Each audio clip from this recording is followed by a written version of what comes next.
Hello বন্ধুরা, আবার চলে এলাম আপনাদের সামনে একটি নতুন ভিডিও নিয়ে। আজকের টপিক হচ্ছে যে হোয়াটসঅ্যাপের মধ্যে ফিঙ্গারপ্রিন্ট থাকে, সেই ফিঙ্গারপ্রিন্টটা কিভাবে অ্যাক্টিভেট করতে হয়। তো চলুন শুরু করা যাক।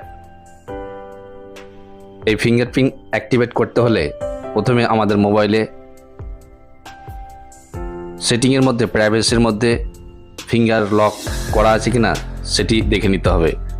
ফিঙ্গার লক করা না থাকলে প্রথমে ফিঙ্গার লক করে নিতে হবে মোবাইলের মধ্যে, তাহলে হোয়াটসঅ্যাপের মধ্যেও ফিঙ্গার লক করা যাবে।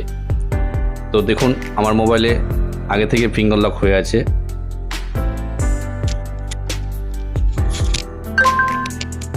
তো আমি এখন হোয়াটসঅ্যাপের মধ্যে চলে যাব। হোয়াটসঅ্যাপ ওপেন করলাম, আর আমি 3 ডটে চলে গেলাম। 3 ডটে গিয়ে সেটিংয়ে ক্লিক করতে হবে। সেটিংয়ে গিয়ে এখানে প্রাইভেসি বলে একটা অপশান আছে, সেই প্রাইভেসিকে ক্লিক করতে হবে। প্রাইভেসি ক্লিক করার পর এখানে অ্যাপ লক আছে। সব মোবাইলে কিন্তু এই অ্যাপ লক অপশানটা থাকে না।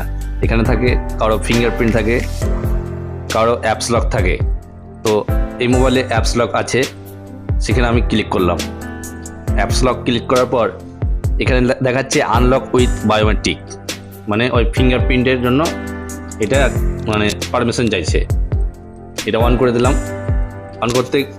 অন করলেই এখানে আপনার কনফার্ম বায়োমেট্রিক অর্থাৎ ফিঙ্গারপ্রিন্ট চাইছে। আমি ফিঙ্গারপ্রিন্ট দিলাম, এটা অন হয়ে গেল। এখানে দেখুন 3টে অপশান আছে, immediately, after 1 minute, after 30 minute. এটা মানে হচ্ছে আপনার হোয়াটসঅ্যাপ অফ করার সঙ্গে সঙ্গেই ফিঙ্গার লক নেবেন কি 1 মিনিট পর নেবেন কি 30 মিনিট পর নেবেন, সেটা এখানে জিজ্ঞেস করছে। তো সম্ভবত এখানে ইমিডিয়েটলি করাটাই ভালো। ইমিডিয়েটলি করলে সঙ্গে সঙ্গে এটা লক হয়ে যাবে। তো আমি এটা ইমিডিয়েটলি সিলেক্ট করলাম। তো চলুন দেখা যাক আমার এই হোয়াটসঅ্যাপটি লক হয়েছে কিনা এবং ফিঙ্গার লকের মাধ্যমে খুলছে কিনা সেটা একটু পরীক্ষা করা যাক। আমি ব্যাকে চলে গেলাম, হোয়াটসঅ্যাপ ওপেন করলাম, দেখুন লক হয়ে গেছে। এবার আমি ফিঙ্গার দেবো, তারপর দেখব খুলছে কিনা। তাহলে দেখুন ফিঙ্গার লকের মাধ্যমে খুলে গেল। আশা করি আমার এই ভিডিওটি আপনাদের পছন্দ হবে। পছন্দ হলে এই চ্যানেলটিকে সাবস্ক্রাইব করবেন এবং এই ভিডিওটিকে লাইক করবেন। আজকের ভিডিও এই পর্যন্তই।